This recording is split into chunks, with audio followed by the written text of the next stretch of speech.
have one. If you play an instrument, eventually you're going to hear about keys and scales. The most common scale that you learn first is usually the major scale on pretty much any instrument you're going to play. You learn how to play the notes that make up the scale. If you play a rhythm instrument that plays chords, you might learn how to play all the chords that go along with that scale. And if you are trying to learn how to improvise or write or take it another step further, you might even learn the modes that go with each note of that major scale.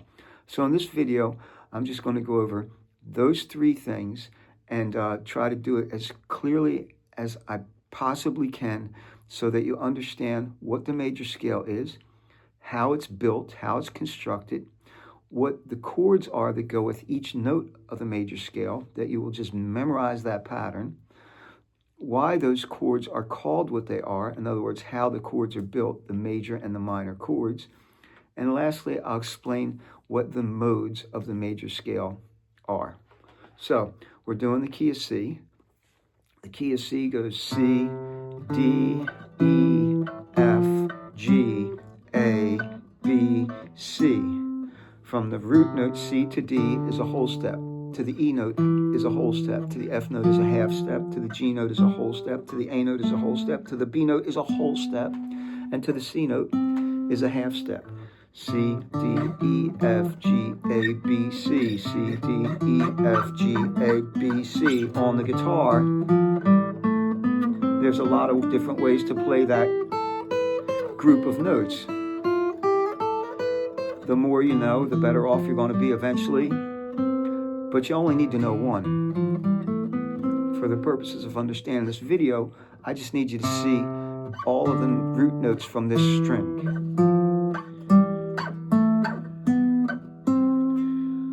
Each note has a chord that goes with it. The chord that goes with the first chord is a C chord, C major chord. With the second note is a D minor chord. With the E note is an E minor chord. So the first chord's major, the second chord's minor, the third chord's minor, the fourth chord's major, the fifth chord's major. G has a major chord that goes with it. So C has a major chord, D has a minor chord, E has a minor chord, F has a major chord, G has a major chord, A has a minor chord, B has a minor chord that's with a flat at fifth.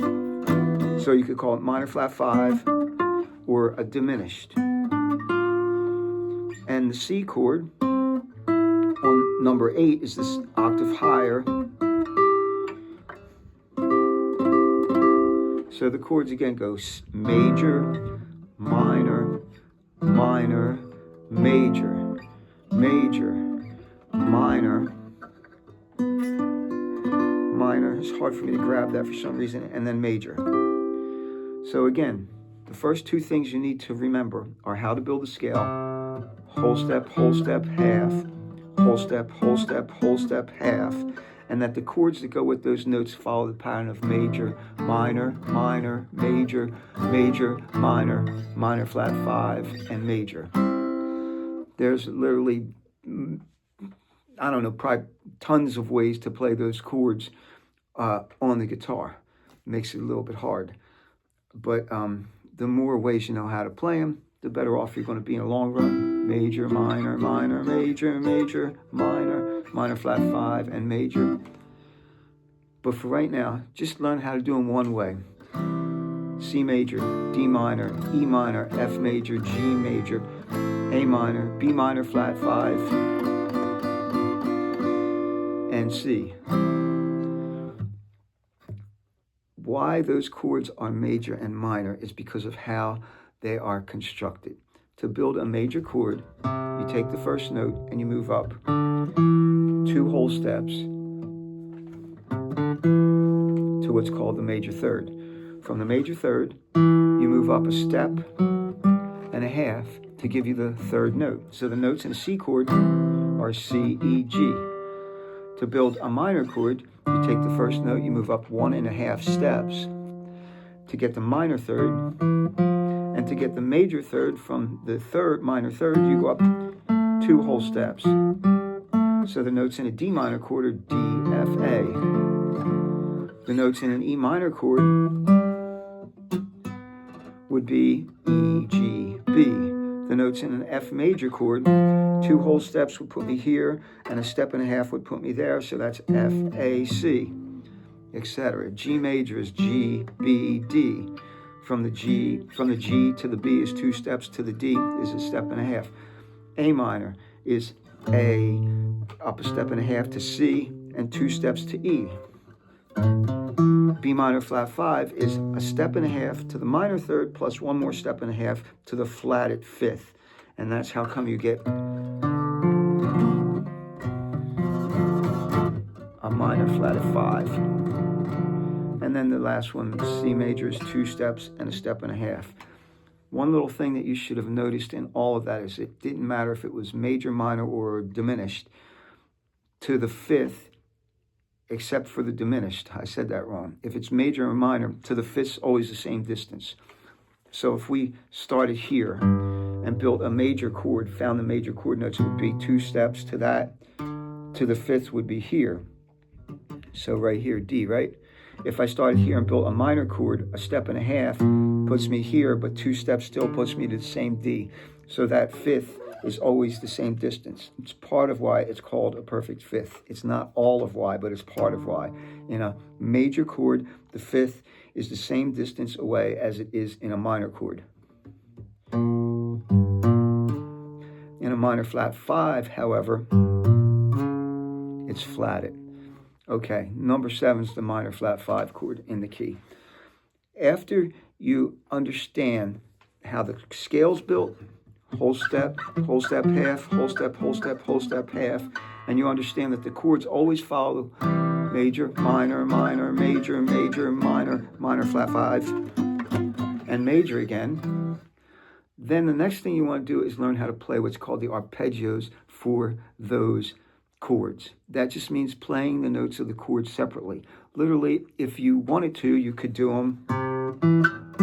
This is arpeggiating. We tend to like to learn little shapes or ways to do them more efficiently on the guitar instead of just up one string. However, that's how a lot of the tapping is done.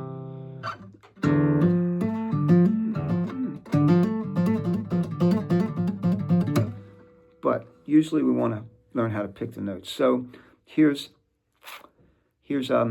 what I would consider to be the easiest way to finger them and the most common shapes to learn how to do them. For a major triad, usually we go the root to the major third on the next string to the perfect 5th. Root, major third, 5th. To do a minor chord, I think the easiest way to see it and do it is really this. You play the root and the minor third on the same string, and the 5th on the next string. Just want to show you real quick. This distance and shape is the same as when it was major. Again, every chord is going to have the same 5th if it's in one key, except for this one, you have to flat the 5th. These are referred to often as power chords. The root and the 5th. So the arpeggios always have that same 5th except for number 7. The 2 shapes that you need to remember again are this, major, minor, minor, major, major, minor, minor flat 5, and major. Practice your arpeggios.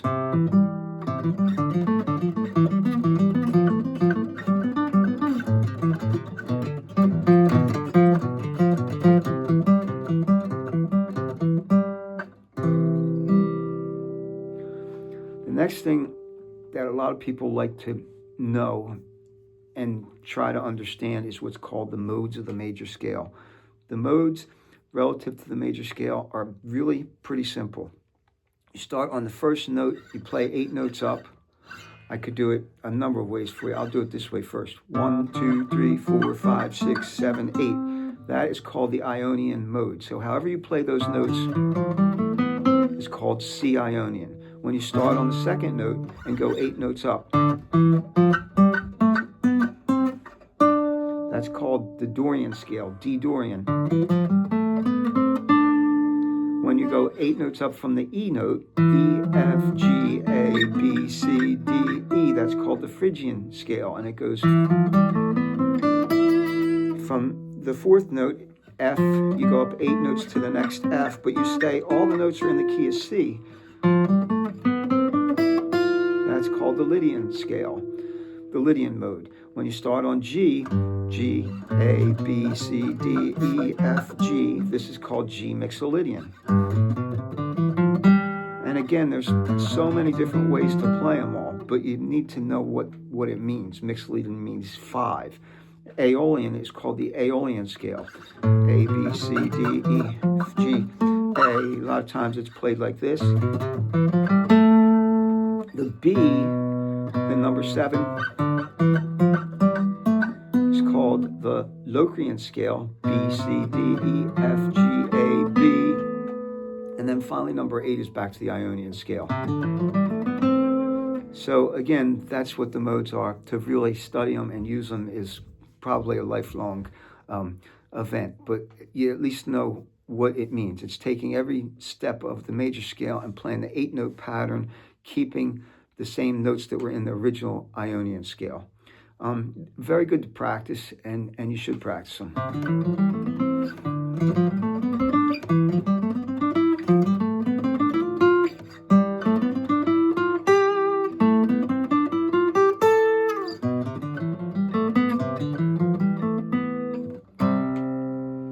Thanks for watching. If you have any questions or comments, leave them below. I'll try to answer them for you.